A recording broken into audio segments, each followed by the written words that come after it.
กันนะอันนี้ก็ยังพิษยังถามอยู่ฮะก็จิตใจก็อยู่แอนหรือว่าบ่ต้าเอ้ยบ่แซนเอ้ยมาเอาก็อยากให้ทั้งนี้ไปผูกพัวพันแน่ได้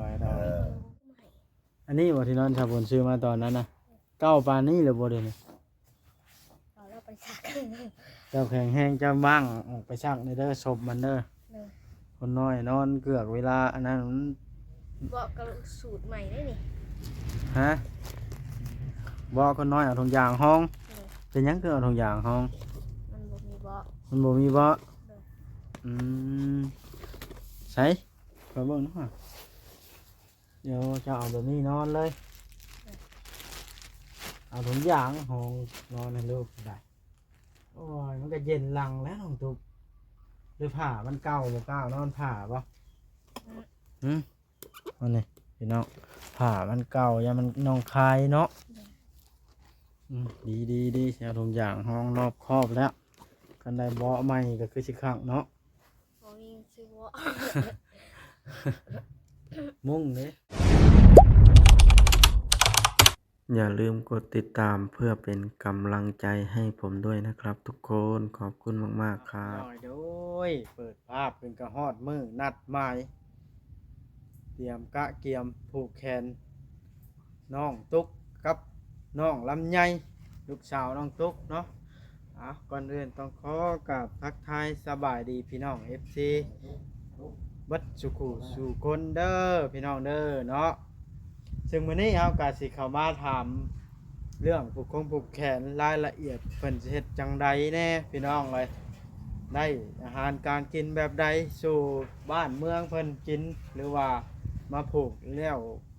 ฮีดแล้วคองต้มไข่หน่วยหนึ่งก็พอบอกหรือว่าจังใดอันนี้ก็ต้องไปถามเบิ่งรายละเอียดก่อนพี่น้องเลย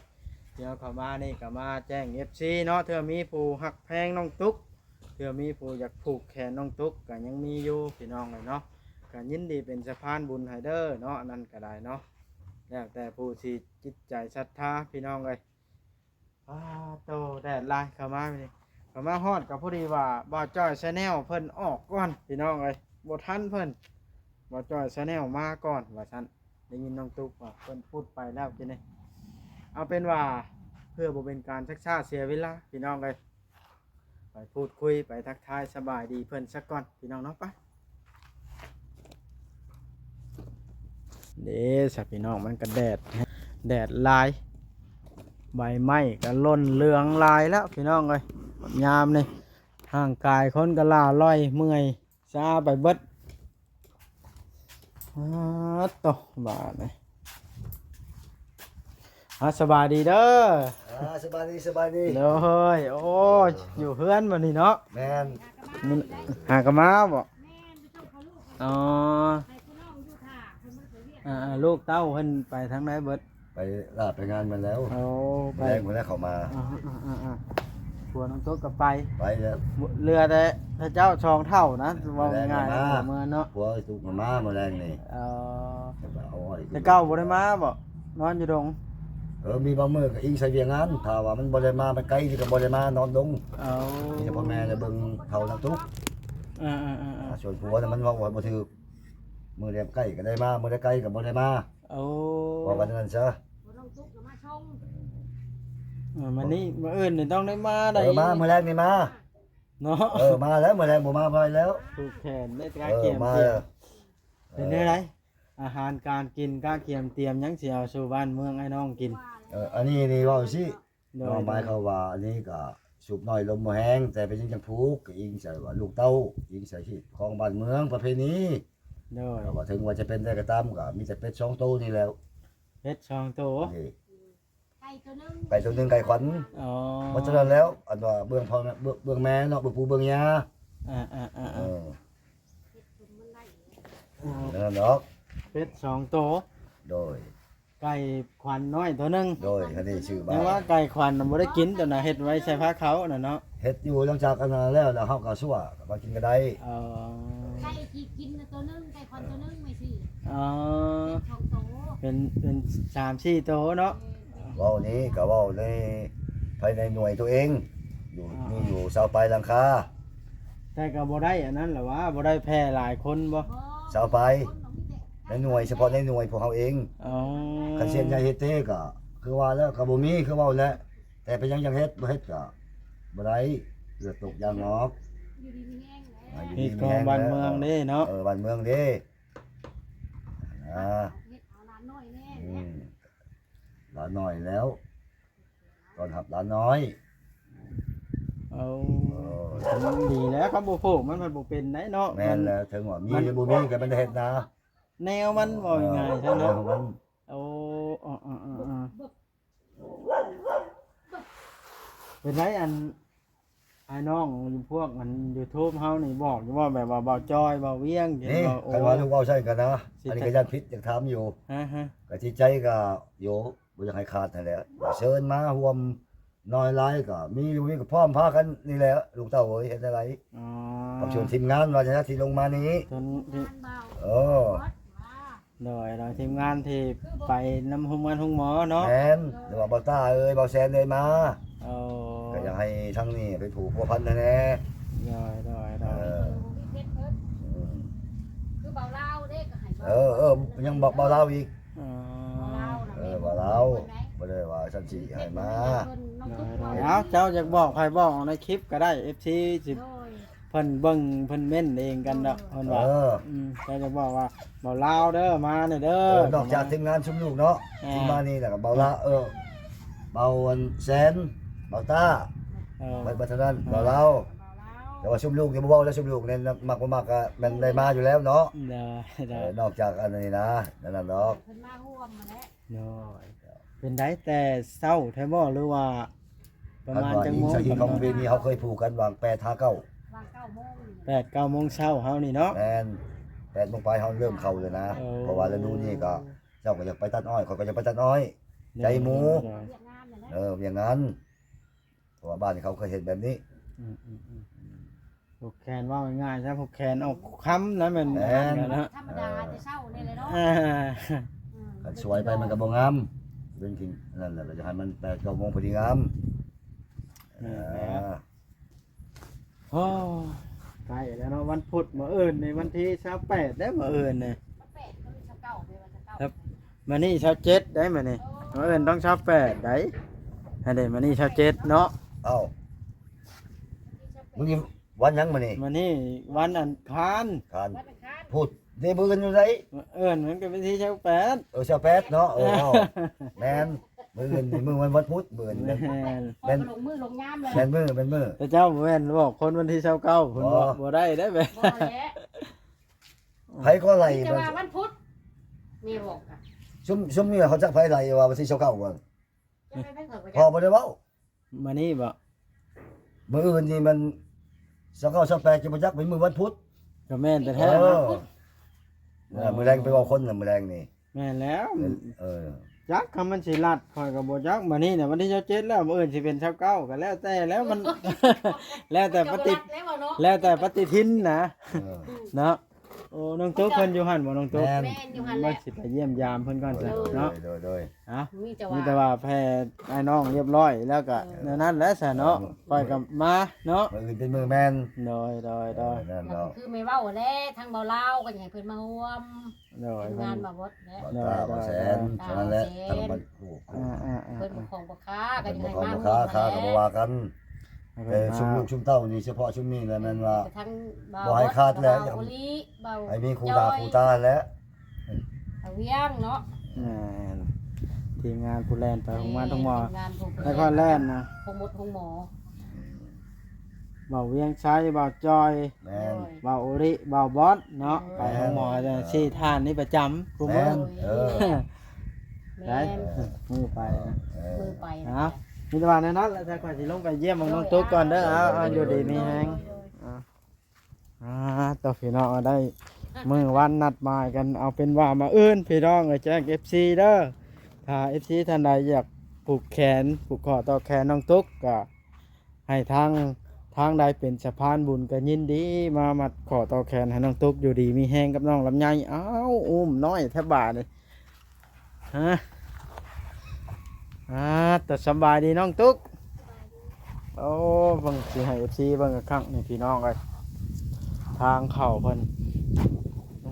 ยามผลนี่คือสิอยู่บ่ได้แล้วนี่พี่น้องบ่แม่นหยังดอกย่านที่เก็บแมงงอดสัตว์เลื้อยคลานงูเงี้ยวแขวกระป๋อมหมดแมงมื้อนี้มันจำดินเด้นี่เนาะน้องตุ๊กอันได้เตียงมาจากหน้าใหญ่เติบนอนเนาะน้องตุ๊กคือสิคักเนาะเตียงแบบเตียงท่านหมอใน400,000ปลายนะคือสิปลอดภัยต่อน้องลำไยคนน้อยเป็นจังไดแข็งแรงดีละบ้านนี่โอ้นี่น้ำมีนวลเลยเด้หน้าตาคนน้อยก็น้อยแท้น้อยว่าเนาะผมคนผ่ายคนน้อยหน่อยกว่าเอ้ยเพิ่นบ่ให้บ่กูมือนี่ หายเตะเบานั่นมา มานี่ได้ หายเตะเศร้าเลย ให้แต่เช้านี้ อืม น้องเบามาบอก บ่จอยบ่ ไหนน้องเบานะ มามื้อไหนน่ะ ทางเศร้าเลย บ่าวโอริชาแนลว่ะ แม่ กับบ่าวจอยบ่ เพิ่นมาคนเดียว มื้อไหน เมื่อเศร้าเพิ่นมาคนเดียวแล้วก็เพิ่นมาอีกทีหนึ่ง มันมาช่องเทื่อแล้วมื้อนี้ เลย โย่มาหลายเทื่อแท้อันนี้ เพิ่นมาคนเดียวให้เท่ให้ว่า อ๋อได้ชื่อน้องลำไยอีหลีเนาะ เลย ข้างล่ะชื่อบัดนี้มันดูไพเราะเป็นไดเจ้าได้ข่าวภายในอันผูกแขนนะสำหรับทางเจ้านะยังบ่ได้ข่าวไปเลย น้องแต่ได้เจ้าบ่ได้โทรเล่นน้ำบ่ เพิ่นบ่มา เพิ่นก็ยังย่างบ่แข็งแรงย่างบ่หันเนาะ เลย น้องแต่ก็ได้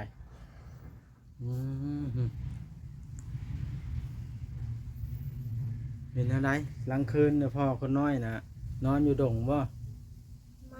เมื่อคืน ฮะ มาเมื่อคืน มีบอกคืนเพิ่นนอนอยู่ดง บอกเพิ่นมาเมื่อคืน มากูคืน เลย เอา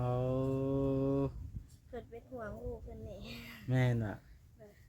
ได้ยินแล้วนะเนาะ เอ้ย จวาดเพิ่นด้วยเพิ่นตื่นนะเย้ยเฮ้ย ตื่นบ่เนาะแบบนั้นก็ได้ว้าวไปเลยน้องตุ๊กว้าวว่าพ่อสิกลับสิกิบ เอาเงินว่าเนาะ ได้ยินไผเว้า เขาเจอเองแล้วว่า โอ้ยอย่าว้าวเด้อบาดนี่เราบ่ได้สิกลับ เพิ่นลงมาหาว่าสิมาเอาน้องมิก เพิ่นเว้าหาไดเพิ่นสิมาเอาน้องมิกเพิ่นเว้าอีหลีบ่ เพิ่นว่าอีหลี เอาไปถามแล้วเราก็บ่ได้กลับซั่นบ่ตัวแล้วน้องกระตุกนี่ว่ะ เงินบ่มีกลับหรอวะเอา มีอยู่เราก็ได้เราอยากซื้อดินอยู่พี่เราอยากอยู่พี่ คือดีนี่พี่ เราสิกลับเห็นยังเราเอาเงินออกมาโชว์คอยอยู่เงินออกมาโชว์เต็มกำมือ เต็มกำมือก็ไว้ละพันจัก โอ้มคนน้อยเห็นยังมันติดมือเลยคำว่ามันติดมือนะพังมันสิบ่ให้ปงมันปงแล้วมันให้อยู่หันระวังคอน้อง ใบละพันจักจับมาโชว์ แล้วไป1,000 บาทพุ่นแล้ว เราเอาเงินไว้ใส่วะ อืม เราเอาเงินไว้ใส่ มีหั่นแหล้วเราก็ได้ทำงานหั่นแหล้ว2 ใบ อ๋อ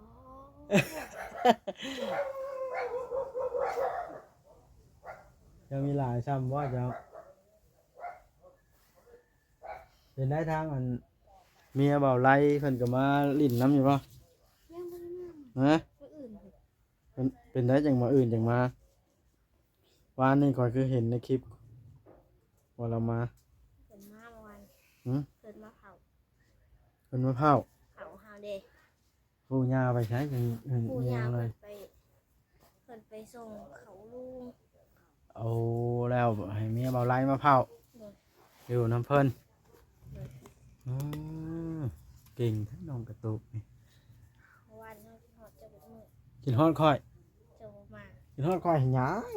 เอาเงา จะข้าวค่อยว่าผูกแขนนะบ่คนนี้ไผมาหาเสียงแล้วดังเพิ่นบอกคนผูกแขนบ่ แม่ โอ้ เอานะซื้อ ฮะ น้องจะซื้อซีเดียวมาให้เราสามตัว บ่าวโอริชาแนลว่า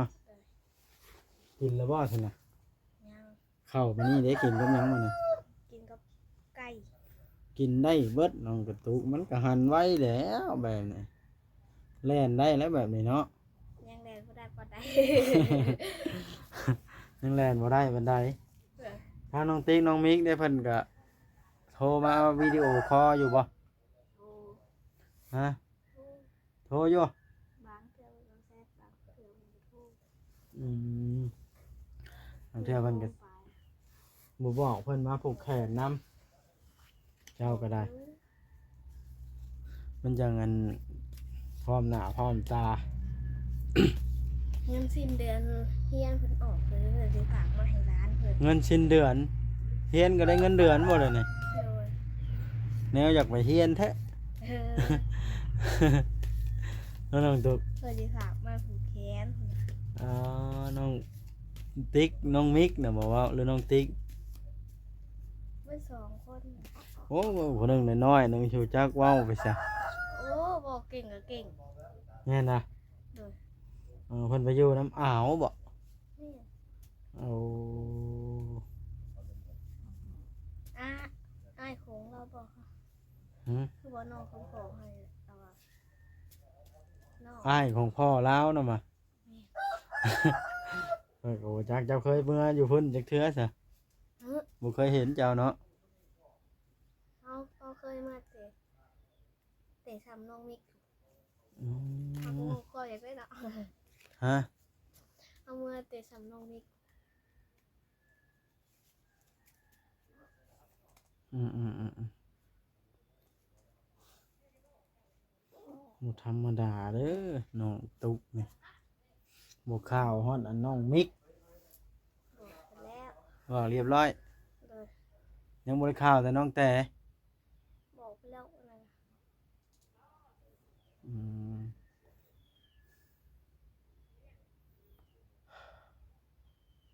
ลายน้องตุ๊กก็ได้เป็นได้ผัวไปทำงานเอาเงินมาเก็บไว้น้ำเจ้าบ่ ยังบ่ได้ ยังบ่ได้ซักยังบ่ได้มีเงินจะเก็บบ่เดี๋ยวนี้ โอ้ยต้องสู้แล้วผู้เป็นพ่อบาดนี่ แป้งไม่ได้ ฮะ บางโอซื้อมา ทาได้บ่แป้งอันนี้ ทาได้ อืมเพิ่นบ่อยากให้ทาแป้งปานใดยังน้อยแฮงทาก็ทาแบบ นี่ผมขอซื้อมาให้ใช้อยู่บ่หรือบ่ได้ใช้ ใส่ ใช้ดีได้รุ่นนี่เนาะ เลย มันนุ่ม ใส่แต่กลางคืนนี่เพื่อน อันนี้ได้ เลย เพิ่นเอิ้นว่าเวสโกโก ของอ่าน ซอฟสลอปซอฟแทร็กเบบี้ไฟ แม่นบ่น้องตุ๊ เขาบอกแม่มันเป็นตัวภาษา อันนี้ที่นอนมาได้ใช้ตัวไหน สาวบุญซื้อมาให้ อันนี้บ่ที่นอนชาวบนซื้อมาตอนนั้นน่ะเก้าปานนี้หรือบ่เด้นี่ เราไปซัก เจ้าแข็งแห้งเจ้าบ้างออกไปซักในเด้อศพมันเด้อ เลย คนน้อยนอนเกือกเวลาอันนั้นมัน บอกกับสูตรใหม่ได้นี่ ฮะบอกคนน้อยเอาถุงยางห้อง เลย เป็นหยังคือเอาถุงยางห้อง มันบ่มีบอก มันบ่มีบ่ เลย อืมใส่ขอเบิ่งหน่อยเดี๋ยวจะเอาแบบนี้นอนเลยเอาถุงยางห้องนอนให้ลูกได้โอ้ยมันก็เย็นหลังแล้วน้องตุ๊กหรือผ้ามันเก่าบ่เก่านอนผ้าบ่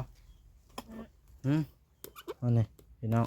ผ้ามันเก่าอย่ามันนองคายเนาะ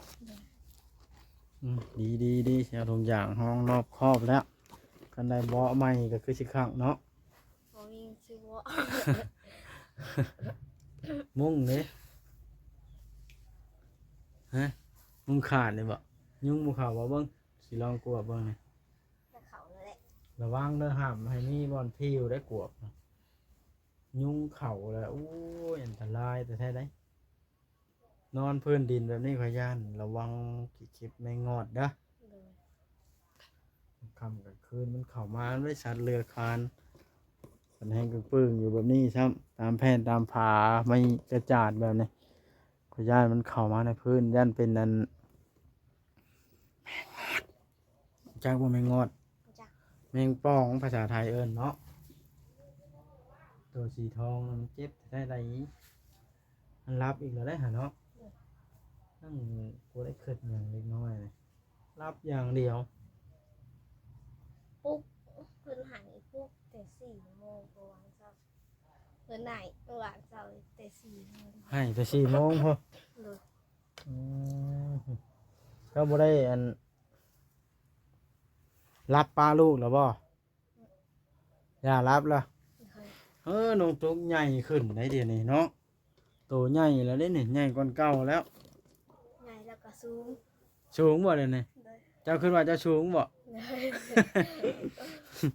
โอ้ยสั่งว่าแท้เนาะว่าแล้วคิดว่าตัวเองสูงกว่าเก่าบ่เป็นได้แบบนะ เขาเตี้ยได้